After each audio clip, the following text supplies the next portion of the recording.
Hello friends, welcome back to the show. How are you all doing? ఈరోజు మనం finance వరల్డ్లో చాలా powerful topic గురించి మాట్లాడుకుందాం.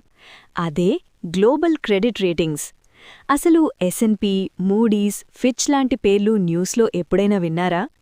సింపుల్గా చెప్పాలంటే మనకి బ్యాంక్ లోన్ ఇచ్చే ముందు మన సిబిల్ స్కోర్ ఎలా చెక్ చేస్తారో అలాగే దేశాలకి ఇంకా పెద్ద పెద్ద ఇంటర్నేషనల్ కంపెనీస్కి కూడా ఒక ఫైనాన్షియల్ స్కోర్ ఉంటుంది.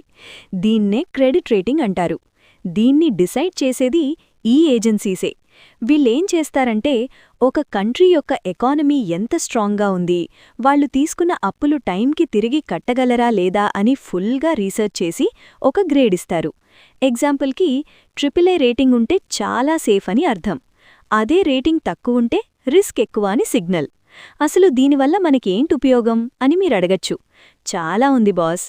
ఒక దేశానికి మంచి రేటింగ్ ఉంటే ఇంటర్నేషనల్ మార్కెట్లో తక్కువ ఇంట్రెస్ట్ రేట్కి లోన్స్ దొరుకుతాయి, డెవలప్మెంట్ ప్రాజెక్ట్స్ ఈజీగా రన్ అవుతాయి. అదే రేటింగ్ పడిపోతే అప్పు పుట్టడం కష్టం, ఇంకా ఇంట్రెస్ట్ రేట్స్ కూడా పెరిగిపోతాయి. ఇది ఎకానమీ మీద బర్డెన్ అవుతుంది. By the way, me CIBIL score ఎప్పుడైనా చెక్ చేసుకున్నారా? ఎస్ ఆర్ నో అని కింద కమెంట్ సెక్షన్లో చెప్పండి, చూద్దాం. ఇప్పుడు స్టాక్ మార్కెట్ విషయానికొస్తే ఇది చాలా క్రూషల్ రోల్ ప్లే చేస్తుంది. ఒక కంట్రీ క్రెడిట్ రేటింగ్ గానీ అవుట్లుక్ గానీ తగ్గితే ఫారెన్ ఇన్వెస్టర్స్ భయపడి వాళ్ల ఇన్వెస్ట్మెంట్స్ వెనక్కి తీసేసుకుంటారు. దీనివల్ల స్టాక్ మార్కెట్లో పెద్ద క్రాష్ రావచ్చు, కరెన్సీ వాల్యూ కూడా పడిపోవచ్చు. అందుకే ఇన్వెస్టర్స్ ఎప్పుడూ ఈ రేటింగ్స్ని అబ్జర్వ్ చేస్తూ ఉంటారు. బేసిక్గా ఇది ఒక కంట్రీ ఫైనాన్షియల్ రిపోర్ట్ కార్డ్ అన్నమాట.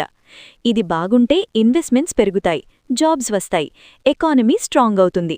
సో నెక్స్ట్ టైం న్యూస్లో రేటింగ్ ఏజెన్సీస్ గురించి వింటే అది జస్ట్ నంబర్ కాదు, అది మన ఎకానమీ ఫ్యూచర్ని డిసైడ్ చేసే ఒక కీ ఫ్యాక్టర్ అని గుర్తుపెట్టుకోండి.